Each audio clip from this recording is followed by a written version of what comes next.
Start करें। अब हम करने वाले हैं क्या, इकोलॉजी की एक क्लास हमने कंप्लीट कर ली, ठीक है। अब हम क्या करेंगे, दूसरी क्लास करेंगे, सेकंड क्लास करेंगे इसकी, और आज क्या करेंगे, हम इसको बिल्कुल फिनिश कर देंगे। तो इकोलॉजी में कहां तक कर लिया था हमने, याद है शायद, कहां तक कर लिया था हमने, घटक कर लिए थे। क्या कर लिए थे, घटक कर लिए थे। अब पढ़ेंगे हम ऊर्जा प्रवाह, ऊर्जा प्रवाह को समझेंगे। अब देखो क्या होगा, ऊर्जा, ऊर्जा प्रवाह, ऊर्जा प्रवाह, ऊर्जा प्रवाह का ऊर्जा का मीन्स तो आप जानते हो, ऊर्जा प्रवाह का मीन्स क्या होता है, किसी चीज का प्रवाह होना, जाना। अरे जल का प्रवाह है तो जल क्या करेगा, एक साइड से दूसरी साइड को जाएगा ना, तो क्या हो गया, प्रवाह हो गया। प्रवाह का मीन्स बहना। ऐसे मान लो जल क्या होता है, ऐसे कहते हैं ना, जल का प्रवाह बहुत तेज है आज, ये जल की धारा बहुत तेज है, तो जल का बहना बहुत तेज है। तो हम क्या पढ़ने वाले, ऊर्जा का मीन्स तो आपको पता है ऊर्जा है, ऊर्जा का मीन्स क्या है, ऊर्जा है। प्रवाह का मीन्स बहना। अब हम देखने वाले हैं कि ऊर्जा किस तरह से कहां को बहेगी, बहना। कोई दिक्कत, ठीक है। अब ऊर्जा का प्रवाह जो होता है वो कैसे कैसे होता है वही समझने वाले हैं हम, लेकिन दो टाइप से होता है ये। कितने टाइप से होता है, दो टाइप से होता है। एक होता है किसके रूप में, एक होता है खाद, खाद श्रृंखला के रूप में, खाद श्रृंखला के रूप में, और एक होता है खाद जाल के रूप में। कैसा होता है, खाद, खाद जाल के रूप में, ठीक है। दो रूप में ऊर्जा का जाल होता है, ठीक है ना, खाद जाल। तो क्या होगा, खाद जाल के रूप में होगा और खाद श्रृंखला के रूप में होगा, तो ऊर्जा बहेगी। यहां पे क्या होगा, ऊर्जा बहेगी। अब देखो होता क्या है, अब आप समझो यहाँ पे नेचुरली क्या चीज होती है, क्या पढ़ने वाले हैं। अब यहाँ पे पढ़ने वाले, जैसे यहाँ पे क्या है कि हमारे यहाँ पे जितनी भी ऊर्जा है वो किसकी है, सूरज की, किसकी, सूर्य की। सूर्य की ऊर्जा तो है, सूर्य की ऊर्जा क्या हुई है, जितना भी हमारा इकोसिस्टम है, ठीक है, इसमें जितनी भी एनर्जी है वो कहां की है, सब सौर ऊर्जा है। लेकिन क्या है, सौर ऊर्जा आई यहाँ पे हमारे इकोसिस्टम में, और इकोसिस्टम में आने के बाद क्या हुई, वो कन्वर्ट होकर एक इंसान से दूसरे तक, मतलब एक जीव से दूसरी जीव तक, दूसरी जीव से तीसरी जीव तक, इस तरह से फ्लो होती जा रही है। तभी बोल रहे हैं ऊर्जा प्रवाह। बात समझ आ रही है, क्या हुई, ऐसा होता है। देखो इसे समझो, बड़ा नॉर्मल है, कोई भी दिक्कत वाली बात नहीं है। ये सौर एनर्जी आ रही है, इससे क्या आ रही है अपने इकोसिस्टम में, सौर एनर्जी, मतलब सौर ऊर्जा आ रही है। कौन सी ऊर्जा आ रही है, सौर ऊर्जा, सौर ऊर्जा है ये, ठीक है ना। कौन एब्जॉर्ब करता है, आपको पता है इसको, इसको एब्जॉर्ब कौन करते हैं, पौधे करते हैं। कौन एब्जॉर्ब करते हैं इसको, पौधे करते हैं। पौधों ने क्या किया, इसको एब्जॉर्ब कर लिया। तो ये सौर ऊर्जा किस में आ गई, पौधे के अंदर आ गई। देखो प्रवाह होना स्टार्ट हो गया, बहनी स्टार्ट हो गई। ऊर्जा कहां से स्टार्ट हुई, बहनी सूर्य से। अब देखो आगे चलती जाएगी, यहां पे आई, ये क्या आ रही है, ऊर्जा आ रही है। और कौन सी ऊर्जा है ये, कौन सी ऊर्जा है, अरे सौर ऊर्जा तो है, साफ साफ लिखा हुआ है, सूर्य की ऊर्जा है। सौर ऊर्जा कहां पे आई, पौधों पे। पौधे क्या होते हैं, स्वयंपोषी। क्या है ये, स्वयंपोषी। अब स्वयंपोषी क्या करते हैं, ये सिस्टम आपको पता है, ये तो पता है ना आपको, ये तो सिंपल सी बात है। जैसे ये सौर ऊर्जा आएगी तो सौर ऊर्जा को क्या करेंगे, सौर ऊर्जा को रासायनिक ऊर्जा में बदल देंगे। ये बात समझ आ रही है, सौर ऊर्जा, रासायनिक ऊर्जा किसे कहते हैं, पता है। देखो रासायनिक ऊर्जा क्या होती है, किसी रासायनिक पदार्थ के अंदर जो ऊर्जा है वो रासायनिक ऊर्जा है? जिसी किसी काम करने वाली जो एनर्जी है वो वैद्युत ऊर्जा है। जैसे मान लो कि लाइट है हमारी, लाइट है ना, बात समझो यहाँ पे, पहले ये तो समझ लो रासायनिक ऊर्जा होती क्या है, वरना याद करते रहोगे। रासायनिक ऊर्जा होती है किसी रसायन के अंदर जो एनर्जी है वो क्या है, रासायनिक ऊर्जा। अब बोलते हैं विद्युत ऊर्जा। विद्युत, विद्युत का मीन्स क्या होता है, करंट। करंट के अंदर जो ऊर्जा है वो विद्युत ऊर्जा, ठीक है ना। अभी मैं बोला था कुछ मिस्टेक हो गई थी, क्या वो नहीं है, वैद्युत ऊर्जा का मीन्स होता है करंट। तो करंट के अंदर जो ऊर्जा है वो क्या है, वैद्युत ऊर्जा। बात क्लियर है ना। रासायनिक पदार्थों के अंदर जो ऊर्जा है वो रासायनिक ऊर्जा। विद्युत मीन्स करंट के अंदर जो ऊर्जा है वो विद्युत ऊर्जा। अब ऐसे मान लो इंसान के अंदर जो ऊर्जा है वो, और इंसानों की ऊर्जा सीधी सी बात है, जिसके अंदर होगी उसी की तो मानी जाएगी, सीधी सी बात है। बात क्लियर हो रही है, बात क्लियर हो रही है ना। अब देखो क्या है, यहां पे ये रासायनिक ऊर्जा में कन्वर्ट हो रही है। यहाँ पे क्या, सौर ऊर्जा काय में कन्वर्ट होगी, रासायनिक ऊर्जा में। क्यों, इसका मीन्स क्या होगा, सौर ऊर्जा जो है वो रासायनिक ऊर्जा में कन्वर्ट इसलिए हो रही है क्योंकि ये जो पौधे होते हैं ना वो रासायनिक पदार्थ बनाते हैं। देखो यहाँ पे ये क्या करा, इसने ग्लूकोज बनाया, क्या बनाया, C6H12O6 ग्लूकोज बनाया। तो किसका यूज करके, सौर ऊर्जा का। तो जो सौर ऊर्जा आ रही है वो काय में बदल गई, काय में चली गई, किस चीज में चली गई, ग्लूकोज में चली गई। बात समझ आई। सूर्य से एनर्जी आई और एनर्जी आने के बाद काय में चली गई है, ग्लूकोज में। अब ग्लूकोज क्या है, रासायनिक पदार्थ। अब इसके अंदर जो ऊर्जा होगी क्या बोलोगे आप उसको, क्या बोलोगे, रासायनिक ऊर्जा। तो पहले क्या थी, देखो ये सौर ऊर्जा थी, अब इसमें आने के बाद ही काय में कन्वर्ट हो गई रासायनिक ऊर्जा में, काय में रासायनिक ऊर्जा में। तो क्या देखा आपने, आपने देखा कि सौर ऊर्जा रासायनिक ऊर्जा में कन्वर्ट हो गई। ठीक है, तो पौधे क्या कर रहे हैं, पौधे सौर ऊर्जा को रासायनिक ऊर्जा में कन्वर्ट कर रहे हैं, काय के रूप में, पदार्थ ही तो है ये, पदार्थ के रूप में, काय में। और कैसा पदार्थ है ये आपको पता है, कार्बनिक पदार्थ के रूप में। कोई टेंशन, कोई दिक्कत, ये कार्बनिक पदार्थ है। फिर क्या होगा, इसके अंदर जो एनर्जी आई है, अब इसको पौधे को किसी ने खाया होगा। अरे आप सब्जियां नहीं खाते, सब्जियां खाते हो ना, तो सब्जियों में क्या है, ये है कार्बनिक पदार्थ है। और कार्बनिक पदार्थ में क्या है, ऊर्जा है। तो ये क्या है, कार्बनिक पदार्थ। जैसे ही आप इसे खाओगे तो कार्बनिक पदार्थ भी तो खाओगे, ऐसा थोड़ी कार्बनिक पदार्थ निकाल निकाल खा रहे हो। तो सीधी सी बात है, ये क्या होगा, इसे भी खा रहे हो आप।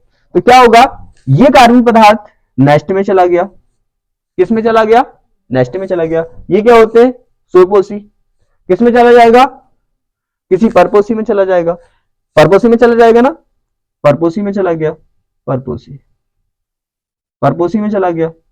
ठीक है, तो बात समझ आ रही है, देखो कैसे फ्लो हो रहा है, बह रही है ना ऊर्जा, सूर्य से आगे वही, फिर और आगे वही, फिर और आगे वही। अगर परपोषी के अकॉर्डिंग देखें तो परपोषी बहुत सारे होते हैं, परपोषी बहुत सारे। सीधी सी बात है, परपोषी किसे कहते हैं आपको पता है, जो दूसरे जीव को खाता है, अपने अंदर ऊर्जा नहीं बनाता, उसे परपोषी कहते हैं। अब परपोषी भी तो दो तरह के होते हैं, शाकाहारी और मांसाहारी होते हैं ना, शाकाहारी मांसाहारी। अब क्या करेगा, इस सब्जी कौन खाएगा, शाकाहारी। भाई परपोषी की कैटेगरी दो है। यहाँ पे क्या हुआ, देखो समझो, यहाँ पे क्या है, अब देखो फ्लो चार्ट से बता रही हूं। यहाँ पे क्या है, सूर्य, यहाँ पे क्या है, सूर्य, सूर्य से ऊर्जा किसमें आई, पौधे में। बिल्कुल सिंपल बता रही हूँ, फिर खाद्य जाल श्रृंखला पढ़ेंगे और क्लियर हो जाएगा। फिर अब यहाँ पे कोई भी परपोषी, मैंने तो यहाँ पे तो बस तीन तीन स्टेप दिखा दिया आपको। सूर्य, क्या दिखाया आपको, सूर्य, सूर्य से स्वपोषी, स्वपोषी और स्वपोषी से परपोषी। ठीक है, इस तरह से बहती है। अगर हम इसको और एक्सप्लेन करना चाहें तो हम ऐसे कर सकते हैं, पौधे, पौधे को कौन खाएगा, कौन खाएगा, कौन खाएगा, परपोषी। अरे परपोषी तो यही होते हैं, शाकाहारी। क्या, शाकाहारी। कौन खाएगा, शाकाहारी। शाकाहारी को कौन खाएगा, मांसाहारी, मांसाहारी।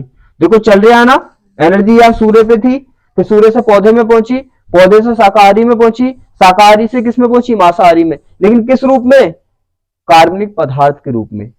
बात समझ आ रही है, क्योंकि यहां से आने के बाद क्या काय में कन्वर्ट हो गई है, सौर ऊर्जा रासायनिक ऊर्जा में, मीन्स कार्बनिक पदार्थ में फिक्स हो गई। ये तो समझ आ गया। फिर इस कार्बनिक पदार्थ को इसने खा लिया तो एनर्जी इसमें चली गई। क्यों, क्योंकि ऐसे मान लो, ये तो सीधी सी बात है, इसके अंदर पैकेट है, ये क्या है, ग्लूकोज, ऊर्जा का पैकेट है, जहां पे पहुंचेगा वहीं पे ऊर्जा पहुंचेगी। तो ये ग्लूकोज यहां से यहां पे आएगा तो ऊर्जा यहां पे आ गई, फिर ये ग्लूकोज यहां से यहां आया, ऊर्जा यहां पे आ गई। इसका मीन्स ऊर्जा चल तो रही है यहां पे, लेकिन किसके रूप में चल रही है, कार्बनिक पदार्थ के रूप में जा रही है ऊर्जा। किसके रूप में जा रही है, कार्बनिक पदार्थ के रूप में।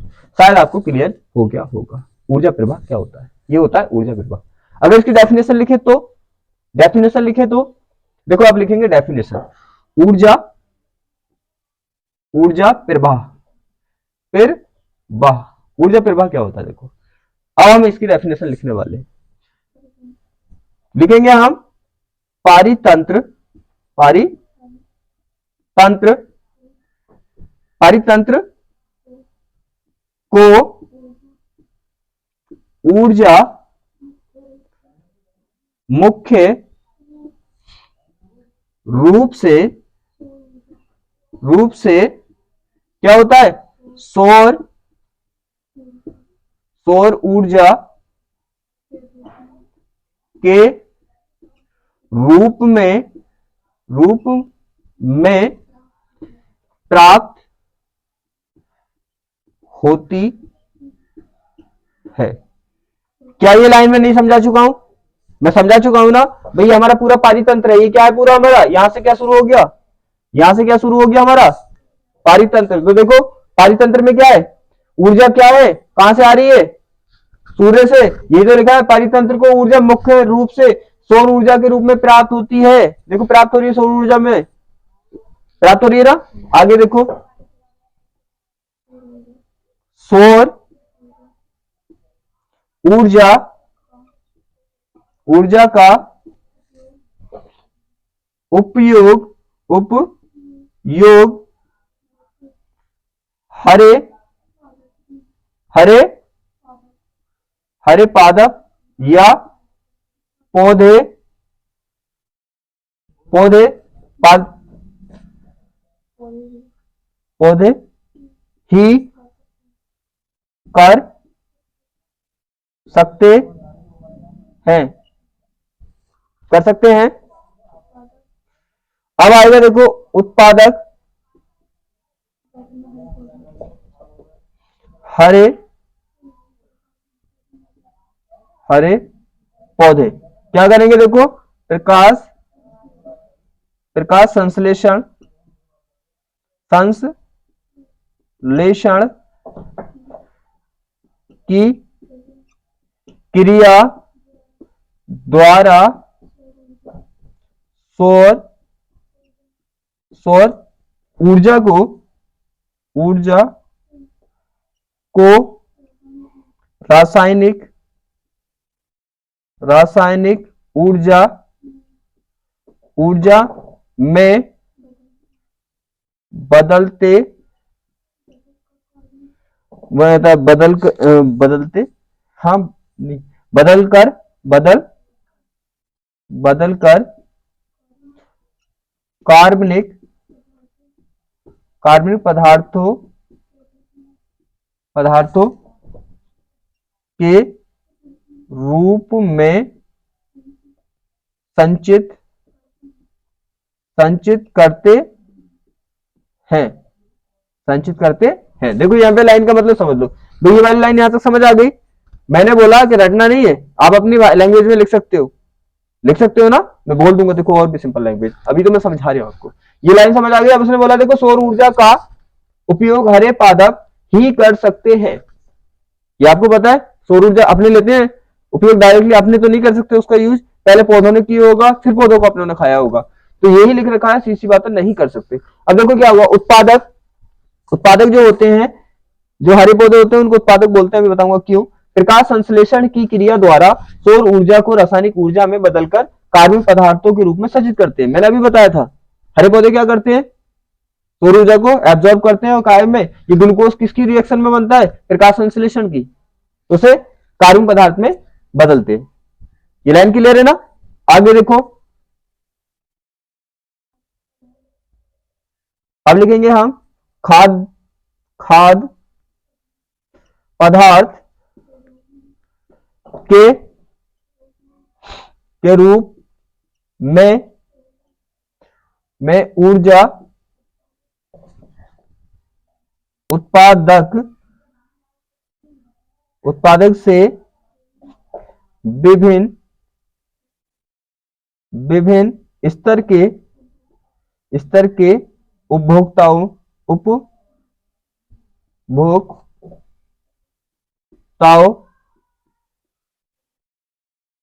को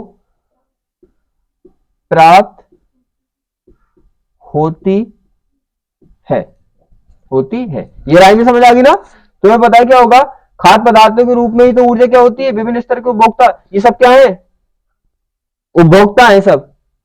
उत्पादक का मीन समझ रहे हो, जो किसी चीज को उत्पन्न करता है वो उत्पादक, उत्पादक होता है। जो उसका यूज करता है, जैसे आइडिया के उपभोक्ता, जियो के उपभोक्ता, एयरटेल के उपभोक्ता। उपभोक्ता का मीन्स होता है यूज करने वाले, यूजर्स।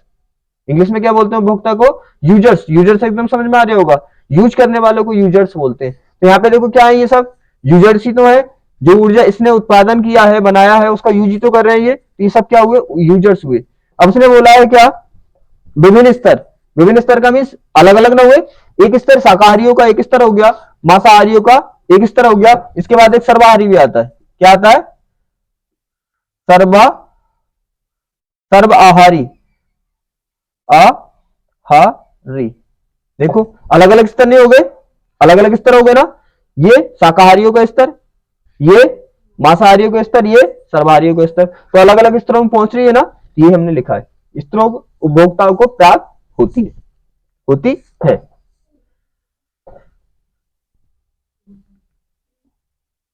ऊर्जा का प्रवाह एक दिशीय होता है। अब देखो एक दिशीय तो होता है भाई, ऊर्जा क्या है, इस साइड से चली इसी दिशा में जा रही है, ऐसा तो नहीं कुछ ऊर्जा बैक हो रही है, नहीं हो रही ना। इसीलिए ऊर्जा का प्रवाह क्या होता है, एक दिशीय होता है। ये लिखा है यहां पे, ठीक है। ऊर्जा प्रवाह समझ आ गया, राइट। अब देखो क्या है, बात समझ आ गई। अब मैं बोलूं, देखो आप सिंपल में क्या लिख सकते हो, सिंपल में भी लिख सकते हो सीधी बात, ये तो एक्सप्लेन कराया मैंने। आप क्या लिख सकते हो, आप लिख सकते हो कि देखो सिंपल डेफिनेशन समझ लो। आप ऐसे लिखना चाहो लिख सकते हो, ये तो मैंने एक्सप्लेन करने के लिए समझाया था आपको। आप सिंपल लिखना चाहो तो लिख सकते हो, क्योंकि आपको समझ आ जाना चाहिए। क्या था, क्या समझा आपने? आपने समझा क्या? आपने समझा कि परितंत्र को जो ऊर्जा प्राप्त होती है वो कहां से, मुख्य रूप से कहां से प्राप्त होती है? सौर ऊर्जा के रूप में प्राप्त होती है, सूर्य से प्राप्त होती है सीधी सी बात है। और फिर क्या होता है जब प्राप्त हो जाती है तो हम लिख सकते हैं कि जो हमारे हरे पौधे होते हैं वो प्रकाश संश्लेषण के द्वारा, हरे पौधे प्रकाश संश्लेषण के द्वारा सौर ऊर्जा को रासायनिक ऊर्जा में बदल देते हैं, ठीक है। और किसके रूप में? पदार्थों के रूप में। और ये ऊर्जा विभिन्न स्तरों तक या विभिन्न पोषक स्तरों तक कार्बनिक पदार्थ के रूप में जाती है, ठीक है। और ऊर्जा का प्रवाह एक दिशीय होता है। हम ऐसे भी लिख सकते हैं, ये तो मैंने समझाया था आपको। बात समझ आ गई, ये तो मैंने समझाया था। क्या ये सिंपल बात समझ में नहीं आई आपके? तो आप तो अपने स्टाइल से लिखना, सीधी बात है, मुझे एक्सप्लेन करना था यहाँ पे। समझ आ गई? क्या लिखोगे, क्या लिखोगे आप क्या लिखोगे? आप लिखोगे कि परितंत्र को ऊर्जा मुख्य रूप से सौर ऊर्जा से प्राप्त होती है, वो सूर्य से प्राप्त होती है। और क्या लिखोगे? आप लिखोगे जैसे ये लिख रखा है कि हरे पौधे ही उपयोग करते हैं, इसे लिखो मत लिखो, मुझे तो समझाना था आपको। तो क्या लिखा हमने? हमने लिखा कि परितंत्र को ऊर्जा किससे प्राप्त होती है? परितंत्र को ऊर्जा मुख्य रूप से सूर्य से प्राप्त होती है। और हम लिख देंगे पौधे, हरे पौधे सौर ऊर्जा को रासायनिक ऊर्जा में प्रकाश संश्लेषण द्वारा बदल देते हैं कार्बनिक पदार्थों के रूप में। और ये ऊर्जा कार्बनिक पदार्थ के रूप में एक पोषक स्तर से दूसरी पोषक स्तर तक जाती है। इसी को ऊर्जा प्रवाह कहते हैं। और ऊर्जा प्रवाह एक दिशीय होता है। देखो कितना सिंपल है, बायोलॉजी का ये स्टाइल है कि आप इसे समझ लो, लिख अपनी लैंग्वेज में दो, कोई दिक्कत वाली बात नहीं। या तो समझ आ गया, ये यहाँ पे स्पेस नहीं बचा, इसे नोट करो। अब देखो यहाँ तो समझ आ गया। और एक चीज ध्यान रखना, बायोलॉजी में क्या करते हैं, बायोलॉजी में समझ लेते हैं, एक्सप्लेन तो अपने लैंग्वेज में कर देते हैं लिख के, जो जो आपने सीखा है। अब पढ़ने वाले हम क्या सीखने वाले हैं? खाद्य श्रृंखला। क्या? खाद्य श्रृंखला। श्रृंखला क्या होगा? यहां पे मुझसे समझने के बाद एक बार अपना रिवाइज कर लेना, बस कोई भी दिक्कत नहीं आएगी, सब तो यहीं पे याद हो जाएगा। अब खाद्य श्रृंखला देखो, मीन्स निकालो। अपना काम पहला यही है, खाद का मीन्स तो हो गया खाना है या खाने वाले पदार्थ। और श्रृंखला में का मीन्स क्या होता है? श्रृंखला का मीन्स होता है लाइन। लाइन नहीं होता, लाइन तो क्या होता है ये? लाइन। तो यहाँ पे खाने की लाइन देखने वाले कि खाने वालों की लाइन कितनी लंबी है। बात समझ में आ रही है? खाने वालों की लाइन देखनी है कि कितनी लंबी चल रही है। जैसे देखो खाने वालों की लाइन कैसे चलेगी, कुछ ऐसे चलेगी। यहां पे देखिए आप, सबसे पहले कौन है हमारा? सबसे पहले हमारी कौन है? घास है। जैसे घास है हमारे पास, क्या है हमारे पास? घास है, राइट। यहां से स्टार्ट करता हूं नीचे से। क्या है हमारे पास? घास है। उत्पादक उपभोक्ता तो समझ में आ गया, जो एनर्जी को प्रोड्यूस कर रहा है, दे रहा है बना के, वो कौन होगा? उत्पादक। घास क्या है? घास या हरे पौधे क्या है? अरे आपको पता है वो क्या कर रहे हैं? सूर्य से एनर्जी लेके आए और उन्होंने तुम सबको या हम सबको प्रोड्यूस करके दिए, क्या? एनर्जी बना के दिए उन्होंने ना। तो उत्पादक तो वही हुए ना, वही हुए उत्पादक। अब देखो क्या होगा, घास हो गए या हरे पौधे। हरे पौधे क्या होते हैं? ये हरे पेड़ पौधे भी होते हैं, कभी बहुत से यही सोचते हो कि हरे हरे पौधे होते हैं, पेड़ तो होते नहीं, जितने भी हरे हैं ऐसी सी बात है। तो क्या होते हैं, हरे पेड़ पौधे। अब ये क्या करेंगे आपको पता है, आपको पता है कि ये क्या करेंगे, सूर्य से एनर्जी लेंगे और लेने के बाद क्या करेंगे, आपको देंगे खाद्य पदार्थ के रूप में। तो ये कौन हुए, उत्पादक हुए। फिर उसके बाद यूजर्स स्टार्ट हो गए, यूजर्स स्टार्ट हो गए। यूजर्स मीन्स इनका यूज करने वाले, किसका यूज, किसका यूज, जो इन्होंने बनाया है। क्या बनाया इन्होंने, जो रासायनिक ऊर्जा बनाई है उसका यूज करना। यहां तक क्या हुई है, देखो ध्यान से समझो, यहां पे तो रासायनिक ऊर्जा बनी है, अरे ये तो बना रहे हैं ना रासायनिक ऊर्जा को, सौर ऊर्जा को रासायनिक ऊर्जा में कन्वर्ट करके रासायनिक ऊर्जा बना रहे हैं ना ये, तो रासायनिक ऊर्जा ये बना रहे हैं, ये तो कौन हुए, उत्पादक हुए। अब इस रासायनिक ऊर्जा जो इसके इनके अंदर है उनका यूज करना स्टार्ट हुआ होगा ना। तो पहले किसने, आपको पता है शाकाहारी यूज करते हैं इनका, तो किसने यूज करा घास का, खरगोश ने कर लिया, खरगोश ने, कोई दिक्कत, खरगोश, खरगोश ने कर लिया, राइट। अब खरगोश को भी कोई खा गया होगा, खरगोश को क्या होगा, खरगोश ने घास को खाया, अब खरगोश को किसी ने खा लिया, किसने खा लिया खरगोश को, हमने माना खरगोश को खाया लोमड़ी ने, किसने खाया, लोमड़ी ने खाया, ठीक है। फिर लोमड़ी को भी कोई खा गया होगा, किसने खाया, शेर ने खा लिया, किसने खा लिया, बात क्लियर है ना बिल्कुल। देखो क्या हुआ, इन्होंने रासायनिक ऊर्जा बनाई, ठीक है, और फिर वो कहां से चलनी स्टार्ट हुई, देखो एक श्रेणी के रूप में, लाइन के रूप में चल रही है। खाद का मीन्स खाना, लाइन्स का मीन्स लाइन, खाना एक लाइन में चल रहा है, लाइन में नहीं चल रहा है। इसे इसने खा लिया, इसे इसने खा लिया, इसे इसने खा लिया, तो देखो खाना कैसे चल रहा है, खाना क्या है यहाँ पे, कार्बनिक पदार्थ। अरे कार्बनिक पदार्थ खाना ही तो है यहाँ पे, पहले कार्बनिक पदार्थ किसके अंदर था, इसके, फिर गया इसके अंदर, फिर गया इसके अंदर, फिर गया इसके अंदर, इसका मीन्स खाना लाइन में चल रहा है, इसे कहते हैं खाद्य श्रृंखला। क्या कहते हैं इसे, खाद्य श्रृंखला। समझ में आ गई। तो ये तो बनाने वाले हुए, इनको क्या बोलोगे आप, इनको बोलोगे आप उत्पादक, उत्पादक, उत्पादक है ना ये। अब ये है सब उपभोक्ता, उपभोक्ता। जैसे कोई चीज आप सेकंड बार में खरीदते हैं तो क्या बोलते हैं आप, सेकंड हैंड, सेकंड हैंड चीज होगी। किसी ने तीसरी बार में खरीदी थर्ड हैंड हो जाएगी, तो चौथी बार में खरीदी है क्या फोर्थ हैंड हो जाएगी, है। लेकिन आपको फोर्थ हैंड लग रहा होगा जी, आप खुद सोचो, जब सेकंड हैंड हो सकता है तो सेकंड हैंड का मीन्स एक ने यूज कर ली, दूसरा यूज कर रहा है तो सेकंड हैंड हो गई। अरे दो ने यूज कर ली, तीसरा यूज कर रहा है, थर्ड हैंड नहीं हो गई, और तीन ने यूज कर ली, चौथा यूज कर रहा है, फोर्थ हैंड हो गई। तो यहाँ पे यही होगा, देखो अब ये कैसे है, पहली बार यूज किया इसने, तो उपभोक्ता तो है, लेकिन कौन सा उपभोक्ता है, प्राथमिक उपभोक्ता, पहली बार यूज कर रहा है ये, तो क्या होगा, प्राथमिक उपभोक्ता, उपभोक्ता, भोक्ता, ठीक है ना। अब ये बात समझ आ रही है, किसका यूज कर रहे हैं, इन्होंने जो बनाया कार्बनिक पदार्थ उसके अकॉर्डिंग देख रहे हैं हम। अरे इन्होंने जो कार्बनिक पदार्थ बनाया था पहली बार इसने यूज किया, अब जब इसने लोमड़ी ने सिखाया तो वो कार्बनिक पदार्थ किसने यूज कर लिया, अब लोमड़ी ने, तो कौन सी बार यूज कर रही है ये, द्वितीय बार। तो ये क्या हुई, द्वितीय उपभोक्ता मीन्स सेकंड यूजर, द्वितीय उपभोक्ता, उपभोक्ता मीन्स क्या हो गई, सेकंड यूजर हो गई, उपभोक्ता, राइट। अब जो कार्बनिक पदार्थ अब इसके अंदर आ गया, अब ये शेर कौन सी बार यूज कर रहा है उस कार्बनिक पदार्थ को, कौन सी बार, अरे ये पहली बार इसने, दूसरी बार इसने, तीसरी बार यूज किया, ठीक है। तो इसको क्या बोलेंगे,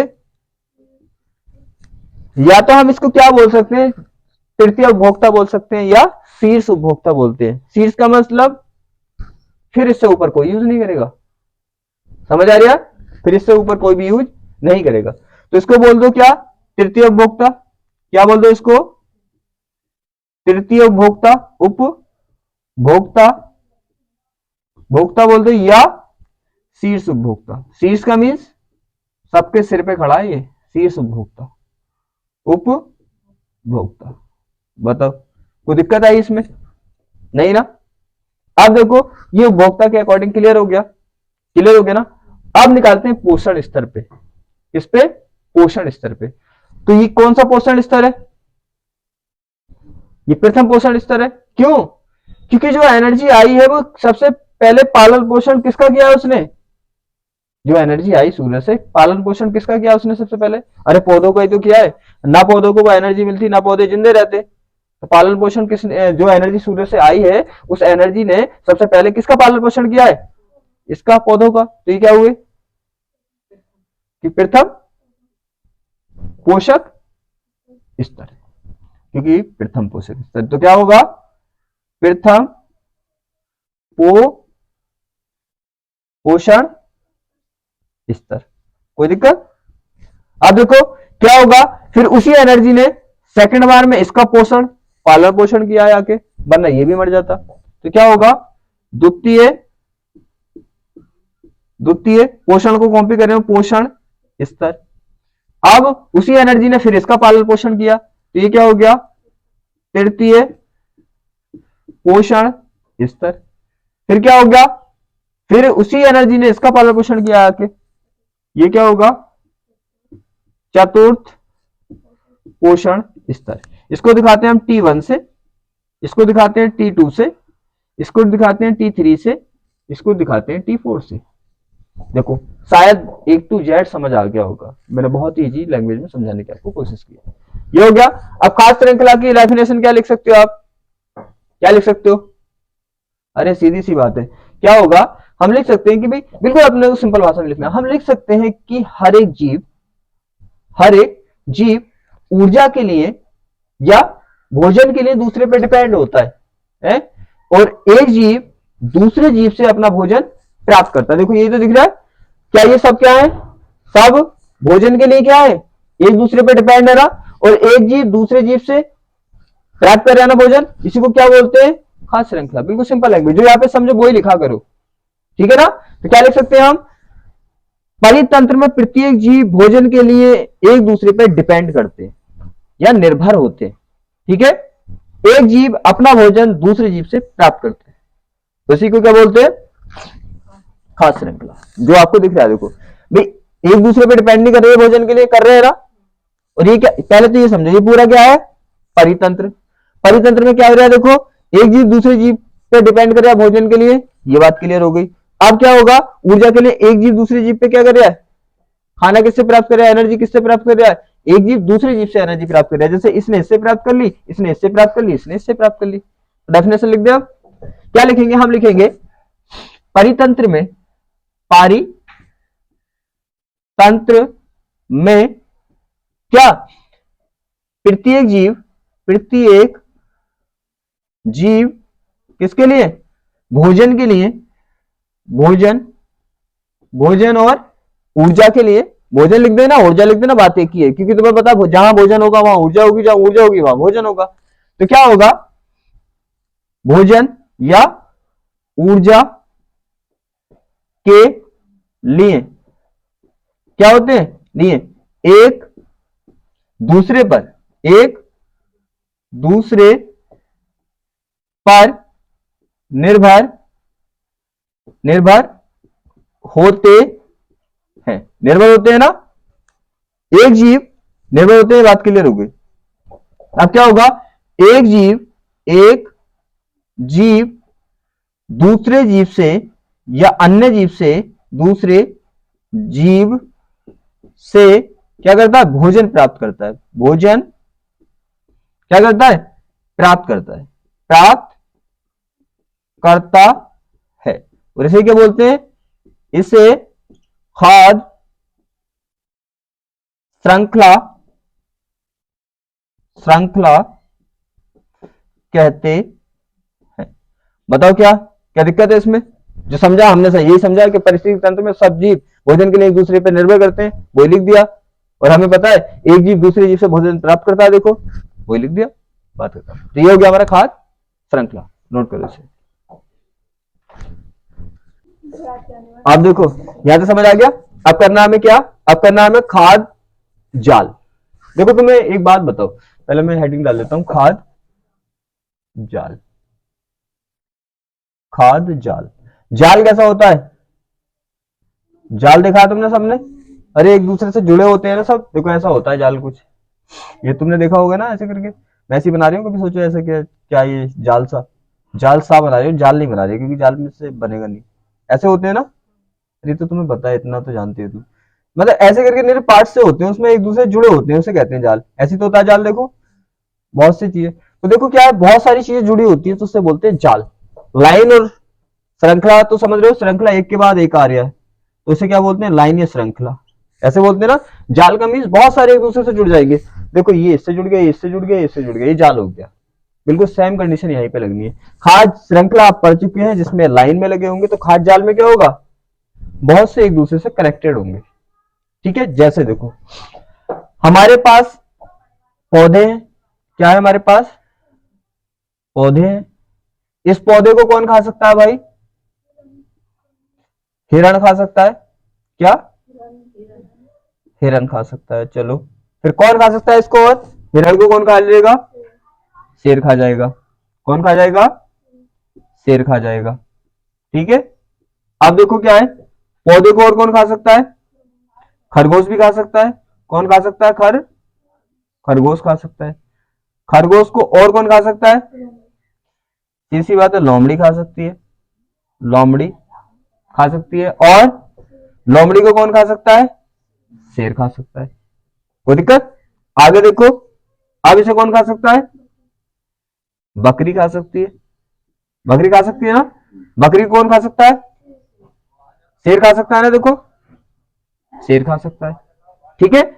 अब इसे कौन खा सकता है, चूहा खा सकता है ना।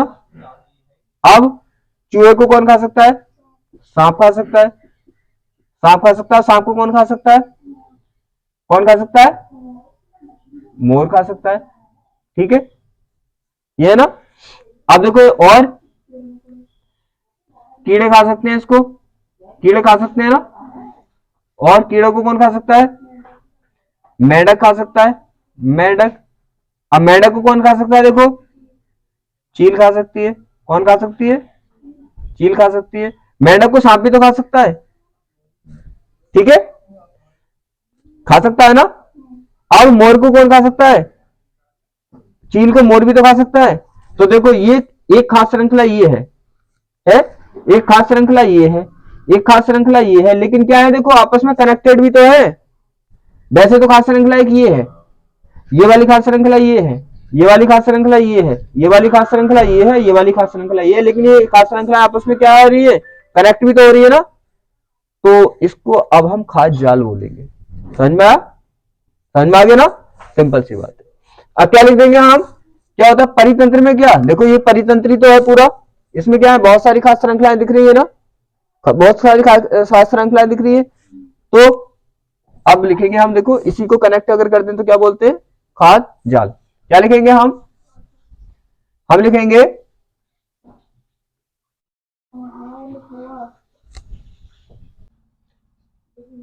परि परितंत्र में क्या होती है, देखो विभिन्न खास श्रृंखलाएं होती है। क्या होती है, विभिन्न खाद खास श्रृंखलाएं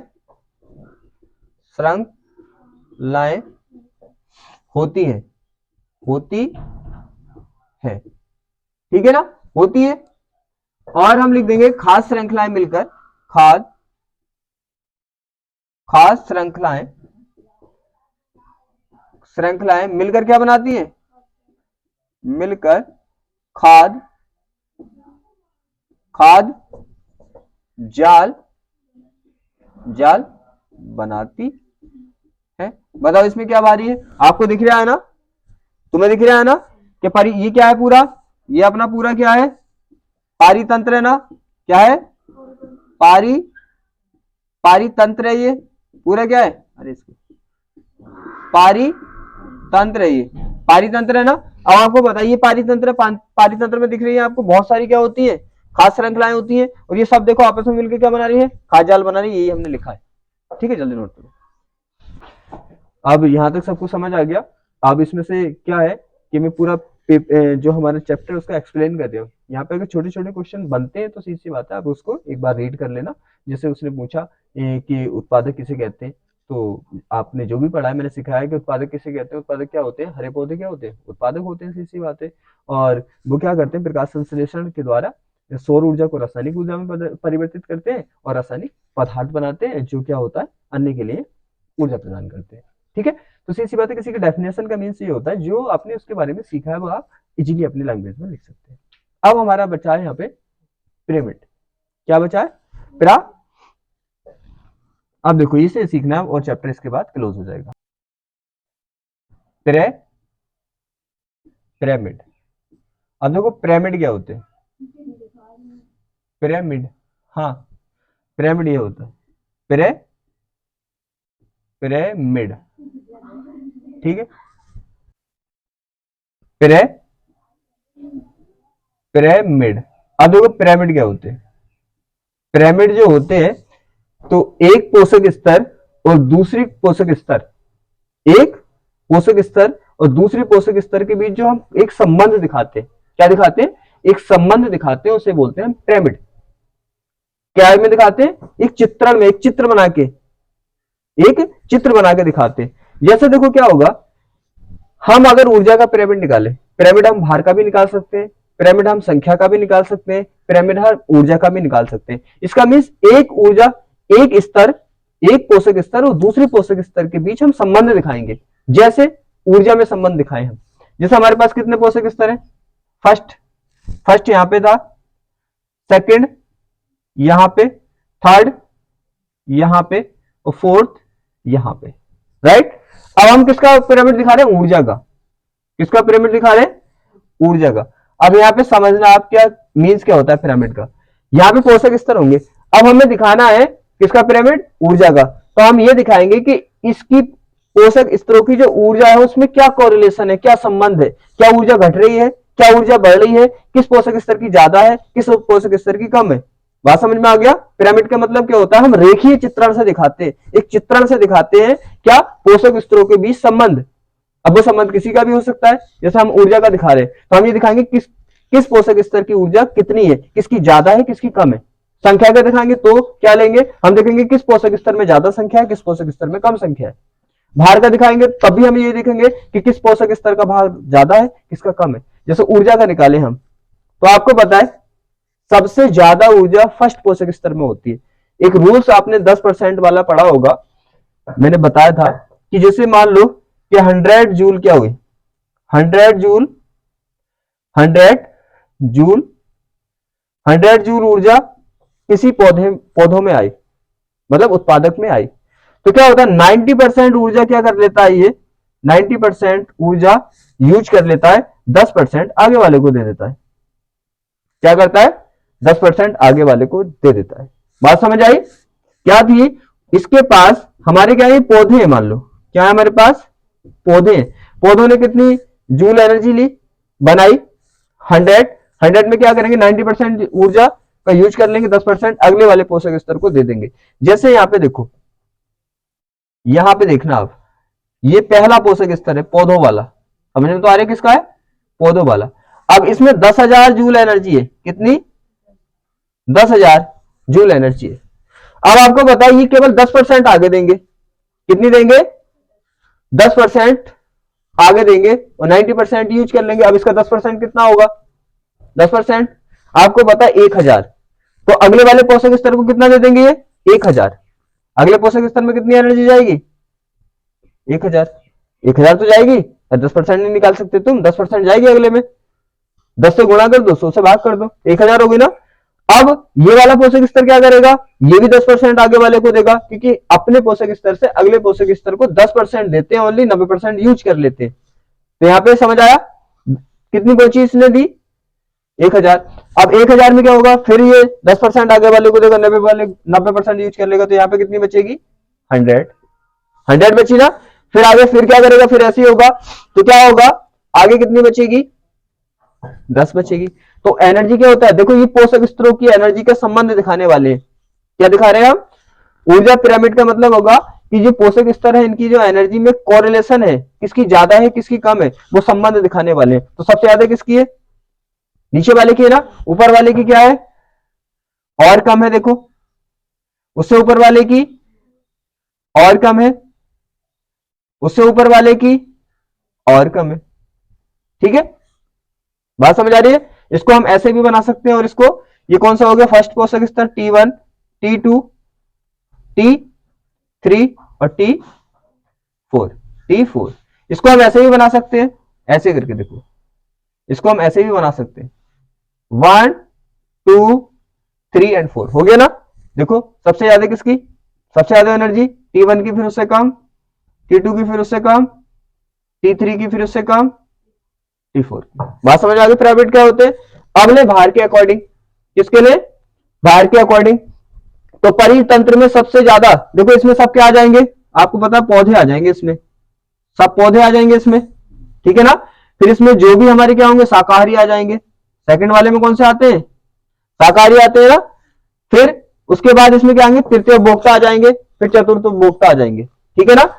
तो यहाँ पे अगर वेट के अकॉर्डिंग निकालें तो बताओ मुझे कि सबसे ज्यादा वेट इस वाले पोषक स्तर में होगा, इसमें होगा, इसमें, इसमें। यहाँ पे ये मैं सोच रहा हूँ पौधों की बात चल रही है तो पूरे वर्ल्ड के पौधों की बात चल रही है, शेरों की बात चलेगी पूरे वर्ल्ड के शेरों की बात चलेगी, शाकाहारियों की बात चलेगी तो पूरे वर्ल्ड के शाकाहारियों की बात चलेगी। बताओ किसमें किसमें सबसे ज्यादा वेट होगा। अरे सबसे ज्यादा पेड़ पौधे होते हैं ना, तो सबसे ज्यादा वेट किसका आएगा, पौधों का आएगा ना। तो अगर भार का पिरामिड बनाए तो वो भी कैसा आएगा, ऐसा ही आएगा देखो, क्योंकि पूरे वर्ल्ड के अगर पौधे निकालोगे बहुत ज्यादा भार होगा, शाकाहारियों का भार उनसे कम होगा, फिर उनसे कम होगा, और शेर तो तुम्हें पता है ही कहीं कितने, तो कम होगा। तो क्या होगा, इसका भी पिरामिड कैसा जाएगा, देखो ये भार का पिरामिड है, बात समझ आ रही है। भार का पिरामिड भी कैसे जा रहा है, घट रहा है, ऊपर जाके घट रहा है ना भार का, 2, 3, 4, कोई दिक्कत। संख्या का देखें तो संख्या का भी तो ऐसे जाएगा, अरे पेड़ों की संख्या सबसे ज्यादा होती है और शेरों की संख्या सबसे कम, तो इसका भी कैसा जाएगा, इसका भी देखो ऐसे जाएगा। तो पिरामिड देखो सीख गए होगे शायद तुम, पिरामिड में कोई दिक्कत थोड़ी है, बस बताना है कौन से में कितना है। शेरों का भी क्या होगा, बिल्कुल ये भी होगा। ये किसका, भार का पिरामिड था हमारा। देखो हमने पहले बनाया ऊर्जा का पिरामिड, फिर हमने किसका बनाया, भार का, फिर हमने किसका बनाया, संख्या का। किसका है ये, संख्या का पिरामिड। बताओ मुझे क्या भारी है इसमें, T1, T2 और T3 और T4। ये पिरामिड कैसे है तीनों, अगर इस शेप में जा रहे हैं तो सीधे, इस शेप में जा रहे हैं तो सीधे, अगर उल्टे हो गए, अगर इस शेप में जा रहे हैं, ये सीधे पिरामिड है सब। उल्टा पिरामिड, अगर इसको उल्टा ऐसे करके देखो, अगर बन गया कहीं पे पिरामिड ऐसे करके, दिख रहा ना। यहां पे अगर इसे क्या कर दिया उल्टा, अगर ऐसे हो गया, इस शेप में आ गया ये, तो आप क्या बोलोगे इसे, उल्टा पिरामिड। तो ये सब क्या है हमारे, सीधे पिरामिड है। समझ आ गई कैसे निकालोगे आप। अब देखो पिरामिड की डेफिनेशन लिखते हैं, क्या लिखते हैं पिरामिड की, पिरामिड, पिरामिड की डेफिनेशन आप क्या करोगे, देखो करो, क्या होगा पिरामिड की डेफिनेशन। पिरामिड की डेफिनेशन होगी परितंत्र, पारितंत्र, पारितंत्र में खाद्य, खाद्य श्रृंखला, श्रृंखला के विभिन्न, विभिन्न पोषक, पोषक स्तरों, स्तरों में जीवधारियों, जीवधारियों के संबंधों, संबंधों का रेखीय, रेखीय चित्रण, चित्रण पिरामिड कहलाता है, कहलाता है। अरे पॉइंट क्लियर है, देखो यही तो हमने सीखा है, क्या सीखा है तुम्हें पता है, अरे ये विभिन्न पोषक स्तर है ना, और इनमें क्या है, जीवधारी है ना, इनका क्या दिखा रहे हैं हम, संबंधित तो दिखा रहे हैं ना। अरे आपको पता है ये क्या है, परितंत्र है, परितंत्र में ये क्या है, सब पोषक स्तर है, फर्स्ट सेकंड थर्ड पोषक स्तर है ना, और इन पोषक स्तरों में क्या है, जीवधारी है, इन्हीं में तो संबंध दिखा रहे हैं ना कि किसकी संख्या कितनी है, किसमें कितनी ऊर्जा है, कितना किसका भार है, संबंध दिखा रहे हैं ना, वही हमने यहाँ पे लिखा है। बात क्लियर हो गई होगी, समझ आ गया, ठीक है ना, हमें कोई दिक्कत नहीं है ना। तो हमारा चैप्टर ये वाला भी यहीं पे हो गया, ठीक है। अब हमारा लास्ट चैप्टर बचा हुआ है, समझ आ गया ना। छोटी छोटी रेफरेंस मैंने बोला, इस पूरा चैप्टर आप मेरे उससे पढ़ने के बाद अब सब आप क्या करना, जो प्रीवियस के क्वेश्चन है उनको देखना, उनके आंसर खुद से रिटर्न करना, राइट। यहां तक सब कुछ समझ आ गया। हमारे 2 चैप्टर क्या हो गए, कंप्लीट हो गए। और आपको पता है मोस्टली क्वेश्चन यहीं से आते हैं।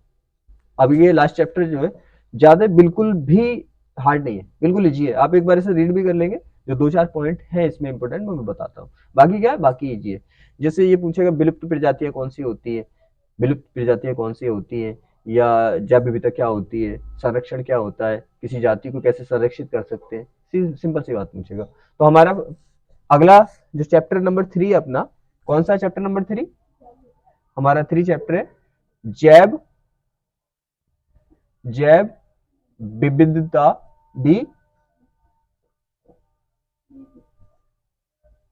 विविधता एवं संरक्षण। संरक्षण देखो क्या है अपना, वही काम। आप पहले मतलब समझ ले। जैव का मीन्स क्या होता है, जीव, जीव होता है। जैव का मीन्स क्या होता है, जीव। विविधता का मीन्स होता है अंतर, अंतर। तो यहाँ पे क्या होने वाला है, हम यहाँ पे जीवों में अंतर देखने वाले, ठीक है। अब यहाँ पे संरक्षण का मीन्स क्या होता है, संरक्षण का मीन्स होता है बचाना, बचाना। चैप्टर के नाम से पता चल जाएगा आप क्या पढ़ने वाले हैं। यहाँ पे देखो क्या हो गया, आपको समझ आ गया ना। पहली बात तो यहाँ पे जीवों की बात चल रही है, और किसकी, उनमें जीवों में अंतर और उनमें उनको बचाने की बात चलेगी। बात क्लियर है। यहाँ पे क्या बात चलेगी, यहाँ पे बात चलेगी, यहाँ पे तथा एवं और लगा दो, तो देखो इसका क्या मीन्स निकला, जीव, जीव में अंतर और उन्हें बचाना, जीव में अंतर और उन्हें बचाना। तो यहाँ पे देखो जीवों में अंतर क्या, देखो सबसे पहले आप ये सोचो, क्या पृथ्वी पर सब जीव एक से हैं, क्या सब एक ही सी जातियां हैं? पृथ्वी पर 1.7 मिलियन जातियां हैं। कितनी है, 1.7 मिलियन जातियां। तो कितनी विविधता है, विविधता का मतलब कितनी अलग अलग जातियां हैं और कितनी प्रजातियां हैं। तो जीवों में क्या है, विविधता है। जीवों में अंतर है, क्या जीव सब सेम है? नहीं ना, जातियां अलग है तो जीव भी क्या होंगे, अलग अलग होंगे। तो कितनी है, 1.7 मिलियन। कितनी, 1.7 मिलियन यहाँ पे जातियां पाई जाती है। तो क्या होगा, इसी को क्या बोलते हैं, जैव विविधता। जैव विविधता का मीन्स क्या होगा, जीवों में, जो हमारी इस पृथ्वी पर जीवों में जो विविधता पाई जाती है, जो अंतर पाया जाता है, उसे क्या बोलते हैं, जैव विविधता बोलते हैं। ठीक है, यहां तक तो कोई डाउट नहीं रहा। जैव विविधता का मीन्स जो अलग अलग प्रकार के जीव पाए जा रहे हैं। सीधी बात है, जब हमारे 1.7 मिलियन क्या पाई जा रही है, जातियां पाई जा रही है, तो हर जाति का जीव अलग होता है, सीधी बात है। तो कितने होंगे, 1.7 मिलियन टाइप के हमारे यहाँ पे जीव होंगे। पूरे वर्ल्ड में कितने टाइप के जीव होंगे, 1.7 मिलियन। जब जातियां पाई जाती है तो सीधी बात है 1.7 मिलियन टाइप के क्या होंगे, जीव होंगे। और आपको पता है फिर जाति में प्रजातियां भी होती हैं, तो कितने टाइप के जीव होंगे, तो कितना अंतर है जीवों में, अंतर है ना, उसी को बोलते हैं जैव विविधता। जैव विविधता का सिंपल सा मीन्स है अलग अलग प्रकार के जीव को जैव विविधता कहते हैं। ठीक है ना। पृथ्वी पर क्या होते हैं, पृथ्वी पर अलग अलग प्रकार के जीव पाए जाते हैं, इसी को हम जैव विविधता कहते हैं। अब संरक्षण, संरक्षण का मीन्स होता है हमें क्या करना है, जीवों का संरक्षण करना है, जीवों को बचाना है। एक तो बात क्या चलेगी यहाँ पे, एक बात चलेगी कि, एक बात तो ये चलेगी कि यहाँ पे जीव बहुत सारे, बहुत प्रकार के पाए जाते हैं इस पृथ्वी पर, उसे जैव विविधता। एक चलेगी कि हम जीवों को बचा कैसे सकते हैं। जैसे फॉर एग्जांपल आप समझो कि कुछ जातियां ऐसी हैं जो लुप्त हो गई। क्या हो गई, कुछ जातियां ऐसी हैं जो खत्म हो गई। क्यों, क्योंकि ऐसा कॉरिलेशन होता है। देखो यहाँ पे समझने की कोशिश करो, यहाँ पे कोई भी एक जीव है, यहाँ पे क्या कोई भी एक जीव है, और आपको पता है इसके चारों ओर क्या है, वातावरण। क्या है, वातावरण। अब आपको पता है, आप यह परिस्थिति में यही पढ़ लें, इन दोनों के बीच क्या होती है, क्रिया प्रतिक्रिया होती है। ये उससे कुछ क्रिया करेगा, ये उससे कुछ क्रिया करेगा। अगर इस जीव के अकॉर्डिंग ये एटमॉस्फेयर काम ना करे, आप सोचो कि आपको जो चीज चाहिए वो चीज ना मिले तो आप क्या होंगे, मर जाएंगे ना। तो सीधी सी बात है, जब ये जीव होता है हमारा और ये पर्यावरण में, वातावरण में रहता है, तो जो जिस चीज की इसे नीड होती है वो इसे पर्यावरण से नहीं मिल पाती, तो क्या हो जाएगा, ये खत्म हो जाएगा, लुप्त हो जाएगा। ठीक है, क्या हो जाएगा, खत्म हो जाएगा, लुप्त हो जाएगा। इसीलिए बहुत सी जातियां पृथ्वी से लुप्त हो गई, खत्म हो गई। बात क्लियर है, क्या होगी, बहुत सी जातियां पृथ्वी से लुप्त हो गई, खत्म हो गई। क्यों, क्योंकि वातावरण और जीव के बीच कॉरिलेशन नहीं बन पाया। इसका मीन जो जीव को चाहिए था वो वातावरण से नहीं मिल पाया, इसलिए ये जातियां विलुप्त हो गई। और आज भी बहुत सी जातियां ऐसी हैं जो लुप्त होने वाली है। क्या होने वाली है, लुप्त होने वाली है। तो उन्हीं को बचाने के लिए यहाँ पे क्या दिया गया है, संरक्षण दिया गया है कि हम कैसे उन जीवों को बचा सकते हैं जो लुप्त होने वाले हैं, क्योंकि जो लुप्त हो गए उन्हें तो नहीं बचा सकते, वो तो चले गए, वो तो चले गए, लेकिन जो जाने वाले हैं उनको हम बचा सकते हैं। तो सीधी सी बात है, यहाँ पे यही बात चलने वाली है कि हमारी पृथ्वी पर बहुत सी प्रकार की क्या होती है, जातियां होती हैं, जीव होते हैं, उसे जैव विविधता कहते हैं। संरक्षण का मीन्स होता है कि हमारी पृथ्वी पर जो जीव खत्म होने वाले हैं उनको संरक्षण कैसे किया जाए, उनको बचाया कैसे किया जाए। बस इस चैप्टर में इतने ही टॉपिक है, शायद आपको समझ आ गए होंगे। क्या पढ़ने वाले हो, समझ आ गया ना। अब हम अगर जैव विविधता की डेफिनेशन लिखें तो क्या लिखेंगे, जैव विविधता, क्या लिखें, जैव विविधता, विविधता। जैव विविधता की डेफिनेशन क्या लिखेंगे हम लिखेंगे पृथ्वी पर क्या है, अनेक प्रकार के जीव पाए जाते हैं। पृथ्वी पर क्या सभी जीव एक से होते हैं, अपने भी क्या है, जीव है ना, हाथी भी क्या है, जीव है, घोड़ा भी क्या है, तो सब जीव है, क्या सब एक से है, नहीं ना, सब क्या है, अलग अलग है। तो जीवों में यही अंतर क्या कहलाता है, जैव विविधता कहलाता है। तो हम लिख सकते हैं कि पृथ्वी पर क्या अनेक प्रकार के, क्या अनेक प्रकार के जीव पाए जाते हैं, जीव पाए जाते हैं, इसे क्या बोलते हैं, इसे ही जैव विविधता कहते हैं, जैव विविधता कहते हैं। पॉइंट क्लियर है, जैव विविधता किसे कहते हैं, समझ आ गया। संरक्षण का मीन्स आपको मैंने बता दी क्या होता है, जीवों को किस तरह से संरक्षित किया जा सकता है, जीवों को किस तरह से बचाया जा सकता है, उसे क्या कहते हैं, हम संरक्षण कहते हैं। तो चैप्टर समझ आ गया। यहाँ पे क्या पढ़ेंगे, जीवों में जो अंतर है, बहुत सारी जातियां पाई जा रही है, किस किस टाइप की होती है, तो जैव विविधता क्या होती है उसको आप समझने वाले हो। सीधी सी बात है, जीवों को कैसे बचाया जा सकता है उसको समझने वाले। तो इसको नोट करो। अब देखो यहाँ पे क्या होगा, यहाँ पे बस 3-4 टॉपिक हैं जो आपको यहाँ पे समझने हैं। एक तो है, एक है हमारा विलुप्तता। विलुप्तता क्या है, विलुप्तता एक सह विलुप्तता है, और यहाँ पे कुछ उद्यान दिए गए, राष्ट्रीय उद्यान।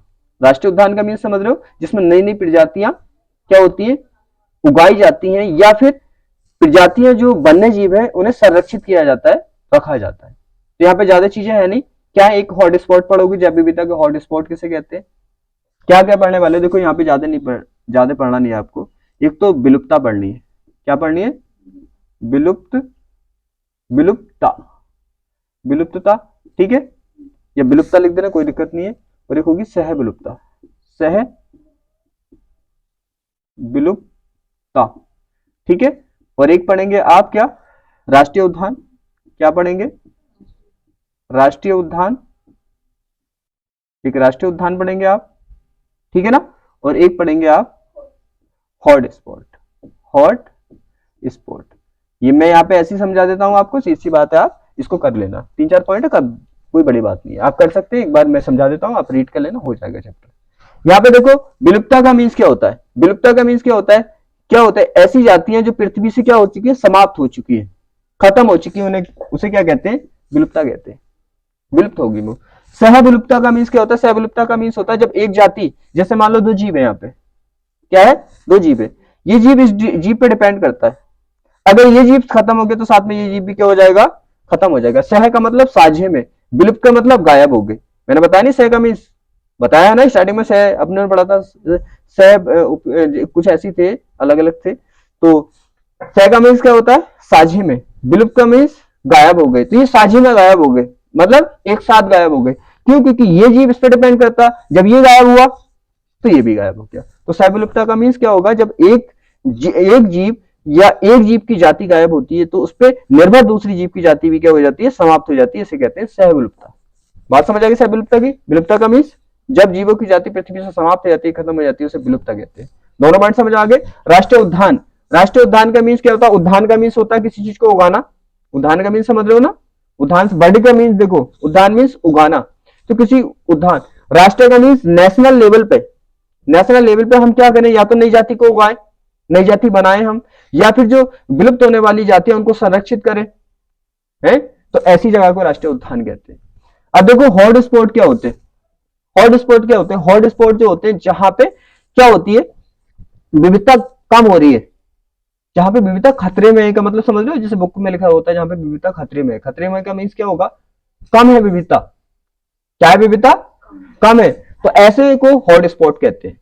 क्या कहते हैं ऐसे को, हॉट स्पॉट। जैसे मान लो कि हमारा क्षेत्र है और इस क्षेत्र में केवल 5 प्रकार की जातियां पाई जा रही है, अब और क्षेत्र में 5,000 प्रकार की जातियां पाई जा रही है, तो ये क्या हुआ, हॉट स्पॉट हुआ, क्योंकि यहाँ पे विविधता बहुत कम है। ठीक है ना। तो चार पॉइंट समझ में आ गए। आप एक बार रीड कर लेंगे, समझ में आ जाएंगे, कोई भी इस चैप्टर में भारी नहीं है, कोई भी हार्ड नहीं है। क्लियर है ना। हॉट स्पॉट, राष्ट्रीय उद्यान, सह विलुप्तता, एंड विलुप्तता। ठीक है। अब यहां पे यही पूछे जाते हैं, ज्यादा कुछ नहीं है इसमें। आप इसको क्या कर लेना, एक बार रीड कर लेना, सीधी सी बात है, और आप इसको याद कर लेना, यहीं से क्वेश्चन पूछेगा। कोई दिक्कत तो नहीं है, यहां तक सब कुछ क्लियर हो गया। तो देखो हमारे क्या हो गया, 2 वीडियो लेक्चर में पूरा जो इकोलॉजी का सिलेबस था वो हमारा खत्म हो गया। और इसे आप क्या करना है, अच्छे से पढ़ लेना। ठीक है।